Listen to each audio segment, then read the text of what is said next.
Hi,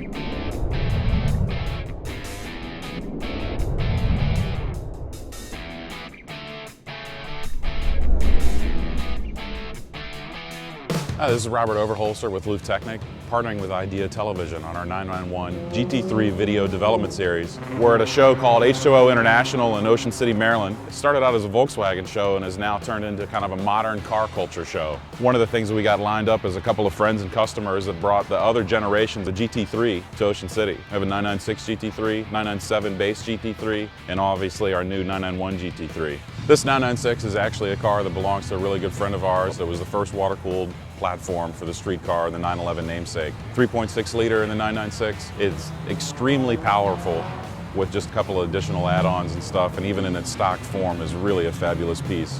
One of the things about this car is it's fairly low-tech relative to the new 991. And this car is actually equipped with kind of track day stuff and probably similar things that we're going to end up doing to the 991 over the coming months. Then it's got the half-bar roll cage in the back. He's got remote reservoir JRZ shocks. It's been slightly lowered, some other suspension goodies, and he's obviously put the Cup car wing in the back. That's not how the street cars came.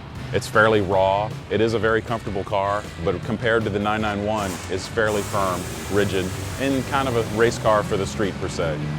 Next model we're going to talk about is the 997 GT3. It's kind of often referred to as the facelift car, very similar to the 996, and a lot of the suspension parts and pieces are actually interchangeable or in some cases almost identical. It does have a little bit more control with electronics, traction control.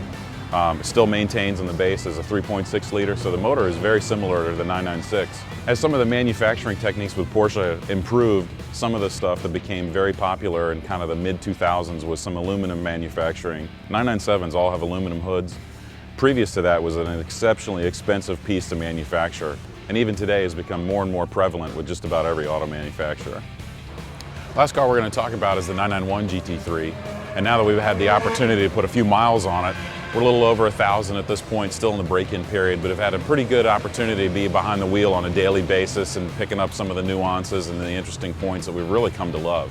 One of the things that impressed me the most with the 991 GT3 was the rear wheel steering. I was fascinated with it, and we'd all heard the tech information, but being able to actually see it in person, the driving experience is exceptional. And as the car has gotten bigger, it's something where it's actually allowed it to feel like it's a much smaller vehicle. The 991 GT3 really is an exotic car.